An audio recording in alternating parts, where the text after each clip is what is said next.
Senior member बुजुर्ग शख्सियत जनाब अल्लाह वसायो खान जी सालगिरह जी आलिशान तकरीब रिपोर्ट मंजूर कालरो।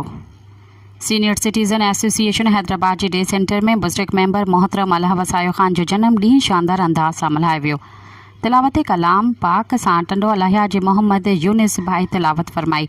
नाज शरीफ इंजीनियर ख़ालिद मेमण पंहिंजे मखसूस अंदाज में पेश कई। स्टेज सेक्रेटरी जा फ़र्ज़ हर दिल अज़ीज़ बहितरीन दोस्त डॉक्टर मोहम्मद रफ़ी कुरैशी सरअंजाम ॾिना। आजाणो जनरल सेक्रेटरी ज़वार नज़ाकत अली फातराणी पेश कयो। सालगिरह जे हवाले सां जनाब अल्लाह वसायो खान केक कटियो। सभिनी मेंबरनि मुबारकूं पेश कयूं, जंहिंसां गॾु सदर अजरक ऐं तोहफ़ो पेश कयो। जॾहिं त ॿियनि मेंबरनि अजरकूं टोपियूं गुलदस्ता गुलनि जा हार पेश कंदे मुबारकूं ॾिनियूं। मैडम सलमा कादरी, आपा नज़ीर नाज़, मंज़ूर हुसैन कालरो जिन मुख़्तसिर तकरीरुनि खां पोइ वसायो साहिब हिन तकरीब मल्हाइण ते एसोसिएशन जा थोरा अदा कया। आख़िर में दरिया ख़ान बलोची सदर सीनियर सिटीज़न एसोसिएशन जे सदारती तकरीर कंदे जनाब अल्लाह वसायो खान के सालगिरह जूं मुबारकूं पेश कयूं।